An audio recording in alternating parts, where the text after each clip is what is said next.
காமராஜர் ஐயாவுடைய ஆட்சி காலத்துல ஐயா அமர்ந்திருக்காங்க. ஒருத்தர் வாசல்ல வந்து நிக்கிறார். ஒரு சாதாரண லுங்கி கட்டி அழுக்கு சட்டம் மாட்டிட்டு வந்து நிக்கிறார். காமராஜர் ஐயா கேட்கிறாரு, யார் அவர், என்னன்னு கேளுங்க அப்படின்றாரு. அவர் உள்ளர கூப்பிடுறாங்க. ஐயா கிட்ட வந்து சொல்றாங்க, ஐயா நான் ரிக்ஷா ஓட்டுறேன், என் பிள்ளைய ரொம்ப கஷ்டப்பட்டு படிக்க வச்சேன், பெண் குழந்தை ரொம்ப கஷ்டப்பட்டு படிக்க வச்சேன், இப்ப இந்த காலேஜ்ல சேர்த்துட்டேன், 16 ரூபா ஃபீஸ் கேட்கிறாங்க, 2 நாள்ல கட்ட சொல்றாங்க.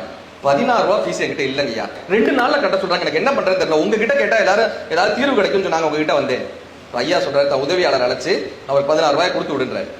உதவியாளர் சொல்றாரு, எங்க யாரு என்னன்னு தெரியுமா, நீங்க பாட்டு 16 ரூபாய் கொடுக்க சொல்றீங்க, அவர் ஏமாத்திரவனா இருந்தா என்ன பண்ணுவீங்க, நீங்க பாட்டு கொடுப்பா, பார்த்தா தெரியாதா, ஒரு மனிதனை பார்த்தா தெரியாதா, கொடுத்து விடுன்றாரு.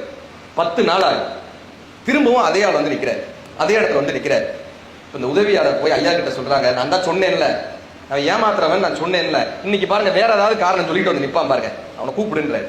அவர் வந்து வணங்கி நிற்கிறார். ஐயா என்னப்பா ஐயா, நான் போன வாரம் வந்தேங்க, பிள்ளைக்கு ஃபீஸ் கட்டணும்னு 16 ரூபா கேட்டேங்க, நீங்க 16 ரூபா கொடுத்து விட்டீங்க. ஆமா கொடுத்து விட்டேன், இப்ப என்ன அப்படின்னாரு.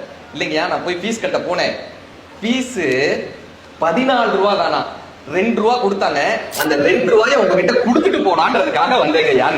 ஒரு மனிதனை பார்த்தவுடன் அவனுக்குள்ள இருக்கக்கூடிய அந்த அகத்தோற்றத்தை யாரால் உணர முடிகிறதோ அது மெய்ப்பொருள்.